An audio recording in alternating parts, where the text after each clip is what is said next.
કેશોદમાં સ્વતંત્રતા પર્વ પૂર્વે ભવ્ય તિરંગા યાત્રા યોજાઈ હતી। બસ સ્ટેન્ડથી નીકળેલી આ યાત્રામાં 50 ફૂટનો વિશાળ તિરંગો અને ભારત માતાની વેશભૂષામાં સજ્જ બાળકો આકર્ષણનું કેન્દ્ર બન્યા હતા। નગરપાલિકા પ્રમુખ, ધારાસભ્ય સહિત આગેવાનો અને મોટી સંખ્યામાં નગરજનો જોડાયા હતા।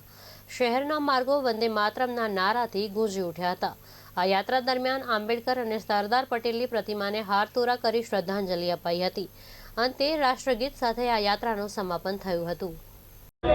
આજરોજ કેશોદ નગર મુકામે કેશોદ નગરના ભારતીય જનતા પાર્ટીના સૌ આગેવાનો, અમારા ધારાસભ્યશ્રી, નગરપાલિકાના પ્રમુખ, સૌ ભારતીય જનતા પાર્ટીના નગરપાલિકાના સદસ્યો, વહીવટી તંત્ર અને સમગ્ર નગરના જનો દ્વારા આ તિરંગા યાત્રા કાઢવામાં આવી હતી। આ તિરંગા યાત્રા કેશોદના બસ સ્ટેન્ડથી લઈ ડૉક્ટર બાબા સાહેબ આંબેડકરની પ્રતિમાએ પુષ્પાંજલિ કરી અને અહીંયા સરદાર વલ્લભ પટેલના પ્રતિમાએ પૂર્ણાહુતિ કરી છે। ભારત માતાનો જયઘોષ કરતી આ યાત્રા ઉત્સાહ અને ઉમંગ સાથે પૂર્ણ થઈ છે।